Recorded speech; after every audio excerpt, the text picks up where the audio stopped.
देखिए बच्चों, अब हम आगे बात करेंगे जैसा कि 2023 के क्वेश्चन नंबर 4 से बात करेंगे यहाँ पे कि जैसा कि आपके पास ग्रामर सेक्शन के 4 क्वेश्चन दिए गए हैं।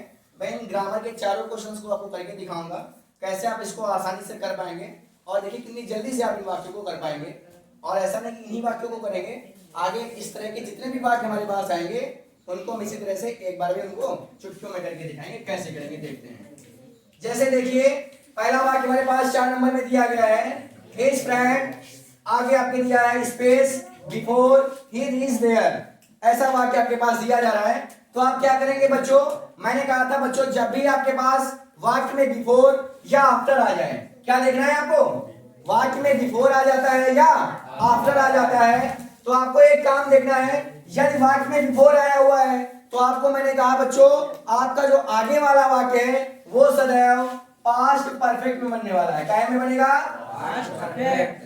यानी कि अगर वाक्य में आपको बिफोर आ गया है और आगे वाला वाक्य पास्ट इंडेफिनिट है तो जो आपका इसके पीछे बनेगा बिफोर के वो सदैव पास्ट परफेक्ट में ही बनेगा। यानी कि आपको ये वाला ऑप्शन देखना है कि जो पास्ट परफेक्ट का हो।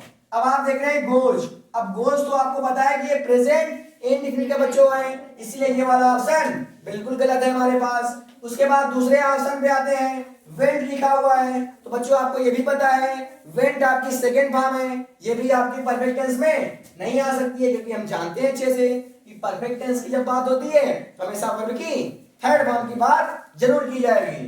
तो बेटा आप आगे देखिए, आगे आया है हैड प्लस वर्ब की थर्ड फॉर्म। एक ऑप्शन मिला है इसमें वर्ब की थर्ड फॉर्म मिली है। क्या आगे भी ऐसा है क्या, हमने देखा विल बी गोइंग लिखा हुआ है तो क्या ये थर्ड फॉर्म है क्या, नहीं है। यानी ये वाला भी ऑप्शन हमारा गलत हो गया है। यानी बच्चों आपका जो ऑप्शन नंबर सी है हैड गॉन, क्या है, हैड गॉन, यही वाला ऑप्शन हमारे लिए बिल्कुल सही हो जाएगा। बच्चों आप याद रखेंगे जब भी आपके वाक्य में बिफोर आ जाता है या आफ्टर आ जाता है तो आप बिफोर वाले वाक्य में आप पहले आप हेड वाले वाक्य को बनाएंगे और बाद में सेकेंड फॉर्म वाला वाक्य बनाएंगे। इस बात को दिमाग में रखेंगे। ऐसे जितने भी वाक्य आते हैं उन सभी वाक्यों को इसी तरह हम बनाएंगे। सभी बच्चों को समझ में भी आ गई होगी ये बात। तो जैसे जैसे वाक्य आता है तो आप इसी तरह से बनाएंगे उसको।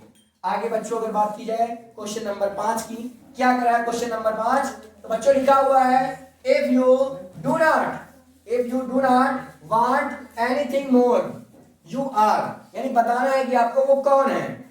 जैसे मैंने कहा बच्चों इसका एक एग्जांपल देके बताता हूं ये बात क्या कह रहा है। जैसे मैंने कहा Meena is dancing, Meena is dancing तो आपको मैंने कहा कामा लगा दिया, उसके बाद लिखा सी इज, आपको बताना है वो क्या है। जैसे मैंने कहा वो डांस कर रही है तो क्या है, वो एक डांसर ही होगी, होगी कि नहीं होगी बच्चों, होगी नहीं होगी। वही सेम यहाँ पे भी कॉन्सेप्ट है हमारा। क्या कह रहा है if you do not want anything मोर, यानी यदि आपको किसी वस्तु की जरूरत अब नहीं है तो आप क्या हैं, तो आप क्या हैं, यदि आपको किसी वस्तु की अब और जरूरत नहीं है, यानी इसका मतलब बेटा ये है कि आप हर एक चीज से संतुष्ट हैं। क्या है भाई, संतुष्ट है तभी तो मुझे नहीं चाहिए। अगर मैं संतुष्ट ना होता तो कैसा होता, बिल्कुल ना होता, फिर तो मुझे और चाहिए और ये चीज चाहिए, ऐसा बिल्कुल भी नहीं बताया जा रहा है। यानी सीधी सी बात ये है यहाँ पे जो भी ऑप्शन संतुष्ट के लिए होगा वही वाला ऑप्शन सही हो जाएगा। यानी हम देखते हैं ऑप्शन के बारे में। पहला ऑप्शन लिखा हुआ है सेटिस्फैक्टरी, तो आपको पहली बात ये है, अब वहां पे आया यू आर, आपको यहाँ भरना क्या है वो पहले समझना है। अब सेटिस्फैक्टरी आया हुआ है, इसके बारे में देखते हैं। सेटिस्फाइंग आया है, ये भी लिखा हुआ है। डिससेटिस्फाई आया हुआ है, देखिए डिससेटिस्फाई तो एकदम ही नहीं वाला है, इसका मतलब हो जाएगा असंतुष्ट होना, ये तो हो ही नहीं सकता है। अब बात करें अगर सेटिस्फाइंग तो आपको पता है कि आप जब यहाँ पे सब्जेक्ट हो गया वर्ब हो गया तो आपको यहाँ पता है कि बच्चों जो आपका आने वाला सब्जेक्ट आने वाला जो वर्ड है वो एक नाउन होना चाहिए। क्या होना चाहिए, नाउन। अब आपके पास मैंने कहा बेटा सेटिस्फैक्टरी, ये आपका एडजेक्टिव हो जाएगा। अब बच्चों अगर डिससैटिस्फाई की बात करें ये तो मैंने कहा हो ही नहीं सकता है। सेटिस्फाइंग ये आईएनजी फॉर्म ये हो नहीं सकता है। बच्चों का मैंने सेटिस्फाइड, ये क्या है, ये आपको लग रहा है वर्ब की थर्ड फॉर्म, तो बच्चों कभी कभी वर्ब की थर्ड फॉर्म नाउन का कार्य भी करती है। यानी कि यहाँ पे हमारा जो ऑप्शन होगा वो सेटिस्फाइड वाला ऑप्शन एकदम सही हो जाएगा। यही अब आपको पता भी है सेटिस्फाइड वाला क्या होता है बच्चों, संतुष्ट होता है। क्या होता है, संतुष्ट, यानी यही वाला ऑप्शन आपका सही हो जाएगा। आगे वाले ऑप्शन में आपको क्या करना है बच्चों, क्या बताना था हमको, इस वाक्य को रीअरेंज करना है। क्या करना है? रीअरेंज करना है। तो रीअरेंज का मतलब होता है बेटा किसी भी वाक्य को आपको उसको उसके अकॉर्डिंग टू सेंटेंस लिखना होता है। यानी हम देख रहे हैं यहाँ पे हमें देखना है कि क्या सबसे पहले आएगा।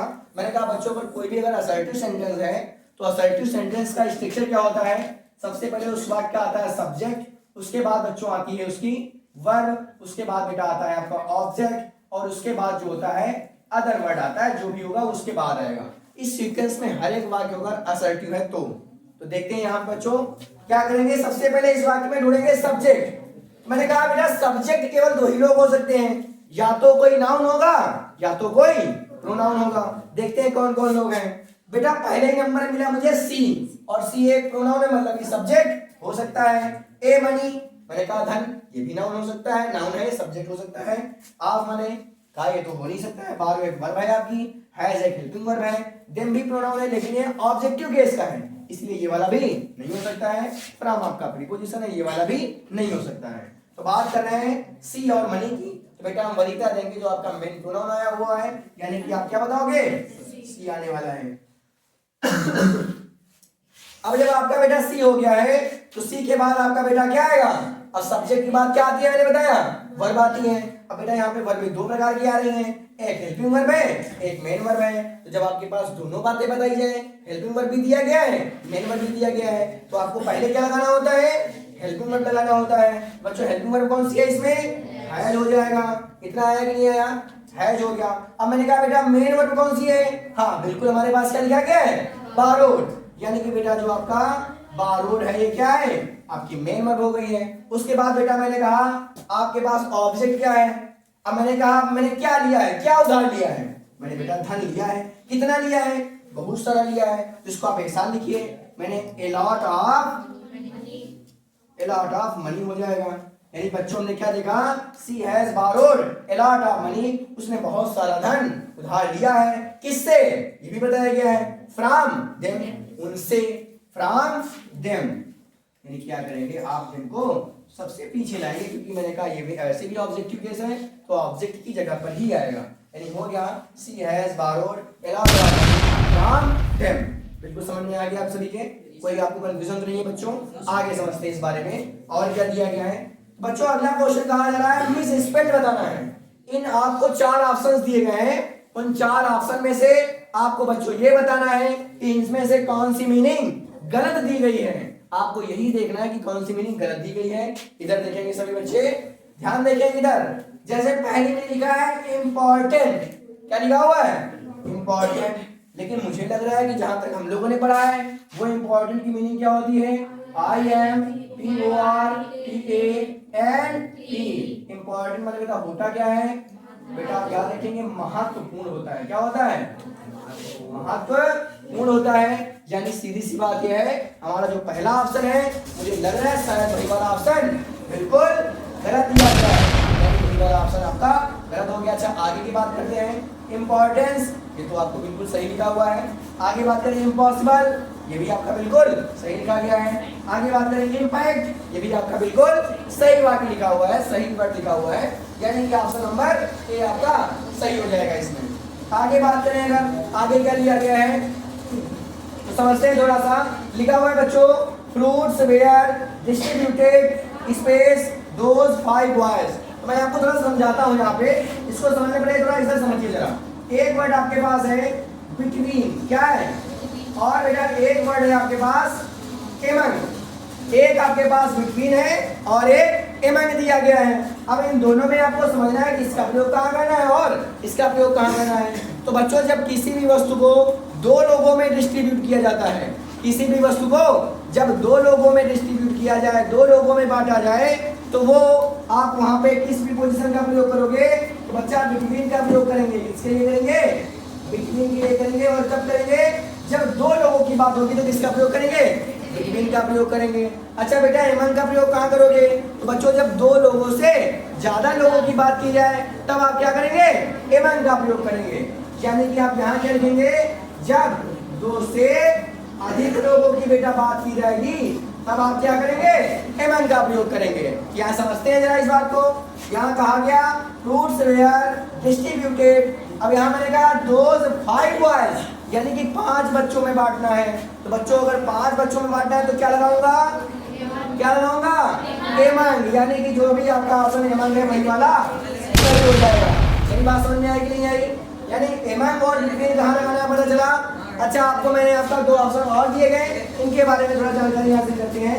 एक लिखा है एक लिखा है इनटू, इन दोनों को भी जानकारी हासिल करते हैं। अब बेटा इन और इनटू कहाँ लगाना होता है? तो बच्चों मैंने कहा था इनका प्रयोग तो सबसे पहले साधारण रूप में जब बड़े स्थानों की बात करते हैं तो इनका प्रयोग करना होता है, और जब छोटे स्थानों की बात करना हो ऐड का प्रयोग करना हो। यानी कि जब आपके पास 2-2 स्थानों के नाम एक साथ आते हैं तो आप पहले आप छोटे वाले के लिए ऐड लगाएंगे और बड़े वाले के लिए इनका प्रयोग करेंगे। अब बात करें इनटू की, बेटा इनटू का प्रयोग कहाँ करना होता है? तो जब एक माध्यम से, कहाँ से, एक माध्यम से दूसरे माध्यम में हम जाते हैं। जब बच्चों एक माध्यम से हम दूसरे माध्यम में जाते हैं, अब माध्यम से जाने का मतलब क्या है? मैंने कहा बेटा कि मैंने कहा कि बच्चा नदी में कूदा, बच्चा नदी में, अब बच्चा जब नदी में कूदेगा तो बच्चों सीधी सी बात ये है, पहले वो हवा में रहा होगा, उसके बाद वो पानी में गया है, यानी एक माध्यम से दूसरे माध्यम में गया है। यानी कि आप वहां पे क्या लगाओगे, इनटू। यानी मैं आपसे क्वेश्चन कहता, बच्चों ये बताइए क्वेश्चन, द चाइल्ड स्पेस पहले लिखते हैं जंप स्पेस द रिवर, ऐसा मैंने वाक्य बात आपके पास लिखा। अब मैंने कहा बच्चों बताओ यहाँ पे क्या भरेंगे, इन भरेंगे, ऑन भरेंगे, इनटू भरेंगे या ऐड भरेंगे? तो आप सभी को पता है बच्चों क्या इसमें इनटू भरा जाएगा। क्या भरा जाएगा, इनटू। और क्यों भरा जाएगा इनटू, ये भी हमने समझ लिया है, क्योंकि मैंने बताया आपको जो आपका जंप के बाद जो आपका वर्ड आया रिवर, यानी कि एक माध्यम से दूसरे माध्यम में गए हैं, इसीलिए बच्चों यहाँ पे इनटू वाला ऑप्शन बिल्कुल सही हो जाएगा हमारा। समझ में आया कि नहीं आया? बिल्कुल सही हो गया है। आज के लिए बस इतना ही रखते हैं, बाकी मिलेंगे अगले नेक्स्ट वीडियो में बच्चों, आगे चलते हैं।